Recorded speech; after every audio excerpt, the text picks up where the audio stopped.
அனைவருக்கும் வணக்கம். இந்த பொங்கல் திருநாளில் மாலை நேரத்தில் பார்த்திங்கன்னா சீர்காழி பகுதியில் உள்ள கிராமத்திற்கு உள்ள வந்த பொழுது வயல்வெளிகளில் வந்து பார்த்திங்கன்னா மிக முக்கியமான மூலிகை, அதாவது இது எல்லாத்துக்கும் தேவை. இதான் நீர்முள்ளின்னு சொல்லுவோம். வயல் வரப்புகளில் நல்ல முள் மாரி இருக்குங்க. இது வந்து நீல கலரில் பூக்கும், வெள்ளை கலரில் பூக்கும். இது நிறைய வகை இருக்குது.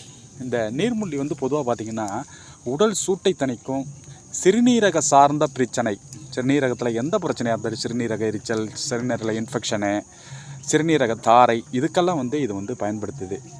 இது போன்ற மூலிகையெல்லாம் பார்த்திங்கன்னா பெரிய பெரிய சித்தா மெடிக்கல் கம்பெனிகள்லாம் பல ஏக்கர்கள் பயன்படுத்தி இதை வந்து மருந்து செஞ்சு கொடுத்துக்கிட்டு இருக்காங்க. இந்த நாட்டு மருந்து கடையில் நிறைய கிடைக்கும். நீர்முள்ளி விதை பொடி இருக்கும், நீர்முல்லை சூரணம் இருக்குது, இது நிறைய இருக்குது. இந்த நீர்முள்ளியெல்லாம் பார்த்திங்கன்னா மனிதன் சிறுநீரக நோய்களை வராமல் தாக்கக்கூடிய ஒரு அற்புதமான ஒரு மருந்து. இதை வந்து நம்ம வந்து எப்படி பயன்படுத்தணும்னு கேட்டிங்கன்னா நாட்டு மருந்து கடையிலும் இருக்கும். இதை வந்து பொதுவாக வந்து வேர்லேருந்து சம்மூலம் வரைய கம்ப்ளீட்டாக இதை வந்து அறுத்து இதோட கட் பண்ணி எடுத்துகிட்டு காய வச்சு அது பொடி பண்ணி காலையில் ஒரு 200 மில்லி தண்ணியில் ஒரு ஸ்பூன் போட்டு நல்லா கொதிக்க வச்சு 100 மில்லி ஆன பிறகு ஒரு நாட்டு சர்க்கரை உள்ளவங்க நாட்டு சர்க்கரை போட்டு கலந்துதான், சுகர் இல்லாதவங்க சும்மாவே சாப்பிட்லாம். அப்படிப்பட்ட இருக்கும்போது சிறுநீரக சார்ந்த பிரச்சனை, இப்போ எல்லாமே பார்த்திங்கன்னா சிறுநீரக பிரச்சனை தான் இருக்குது. முதல்ல வந்து மனிதனை தாக்கக்கூடிய உறுப்புகளில் வந்து கல்லீரல், அந்த கல்லீரல் வந்து அப்படியே பழுதடையும் போது அடுத்து சிறுநீரகத்தை பழுதடைய வைக்கும்.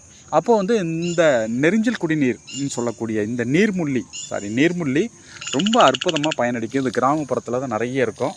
இதை நம்ம வந்து நேச்சுரலாக பார்த்திங்கன்னா அறுத்துட்டு வந்து நம்ம பொடிகள் செய்ய காலம் பிடிக்கும். அப்போ வரும்போது உங்களுக்கு நிறையா இதை பற்றி நான் போடுறேன். அப்போ பொடிகளும் நம்மள்ட்டேருந்து வாங்கிக்கலாம். அதனால் நீர்முள்ளி இந்த நேரத்தில் நிறைய இங்கே இருக்கும். அறுவடை நேரம் மற்றும் இப்போ தான் விவசாயம் பண்ணிக்கிட்டு இருக்க நேரத்தில் இந்த கிராமம், இதெல்லாம் வந்து உள்ளுக்குடியே இருக்கிற கிராமங்கள், இங்கெல்லாம் பார்த்திங்கன்னா பஸ்ஸுக்கு ஏறுறதுக்குன்னா ஒரு 1 கிலோமீட்டர் 2 கிலோமீட்டர் உள்ளே வரணும். சுற்றி 4 பக்கமும் வயல்கள் தான் இருக்கும். இங்கே ரோடு வசதி ஒத்தையடி பாதை இது போன்ற ஒரு பாதையில் தான். இதில் வந்து பார்த்திங்கன்னா மூலிகையெல்லாம் வந்து நிறைய இருக்கும். அப்படிப்பட்ட மூலிகையெல்லாம் நம்ம கண்காணித்து அதற்கான மருந்துகளை தயார் பண்ணி இருக்கிறதுக்கு நிறைய நம்ம சொல்லிகிட்ருக்கோம். இது வந்து பார்த்திங்கன்னா உங்களுக்கு அற்புதமான ஒரு மூலிகை மருந்து.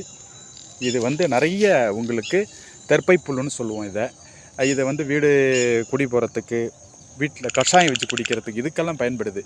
இது வந்து ரொம்ப அற்புதமாக வந்து புற்றுநோய் செல்களை கூட உருவாக்க இருந்த சின்ன ஒரு கண்ணுக்கு தெரியாத இமைகள் மாரி உள்ளதெல்லாம் இது வந்து வெளியேற்றும் தன்மையுடையது.